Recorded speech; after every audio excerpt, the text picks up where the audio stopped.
Hey everybody, what is up? Welcome back to Final Trade. This is the 100-day post-release look at Dominaria Remastered draft boxes. Now remember, Dominaria Remastered did not have set boxes, so in some respects we get kind of better data off of this because it's segregated from the collector boxes like it always is, but it's not diluted by having set box sales being separate. So in the 100 days post-release and the pre-release period, it sold on TCG Player a total of 4,909 boxes at a combined spend of $869,000 for an average of $177 per box, which is kind of high because you can go out today and find some in the high 140s before tax and shipping. So it's definitely come down a lot more than I had expected it would. And of course, what might we compare this to? So normally I feed in draft box data for these sets that do not have set boxes into the same data structures that hold set box data so I can compare them to that. But today I want to compare them a little differently and kind of press on a point that I've made before but maybe haven't talked about in a while. So I'm going to put Double Masters 2022 and Unfinity up here. And the reason for that is that all three of these sets, again, they only have draft boxes and collector boxes, no set boxes. So we get decently pure, uncompromised data. And these are vastly different types of sets.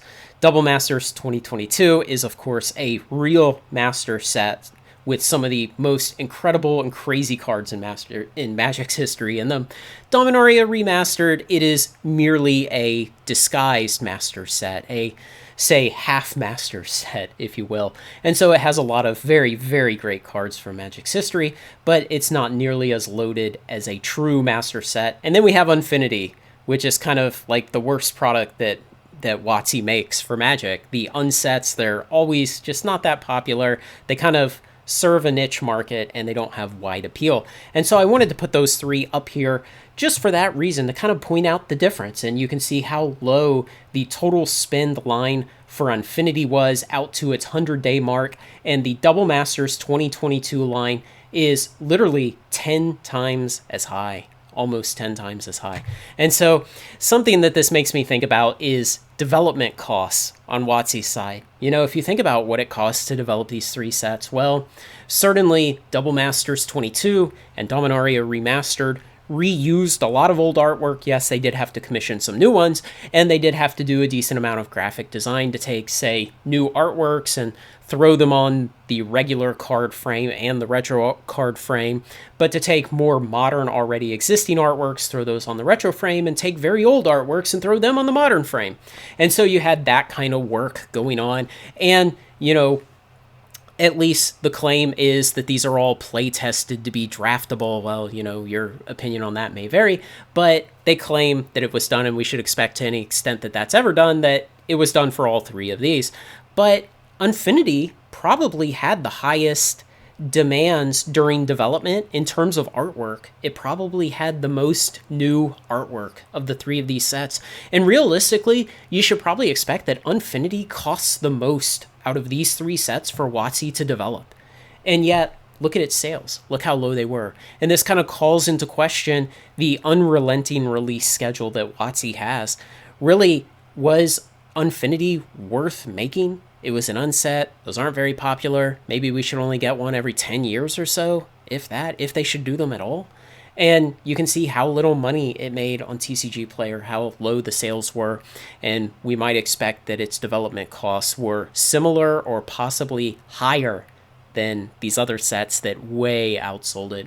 And so I think there's room, as I've talked before, that WotC could clear up the release schedule, they could slow it down a bit, and their top line revenue would probably not suffer, if at all. And if it did suffer, it may only be a little bit, but their total margins would improve. I don't know. Let me know what you think about that.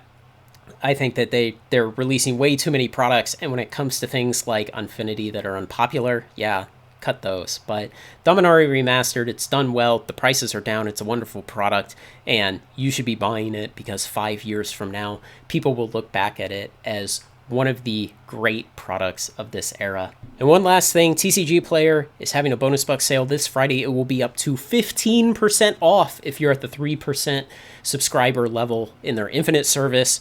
And it's actually going to cover all products, even singles. This is the first sale that has covered singles in quite a while.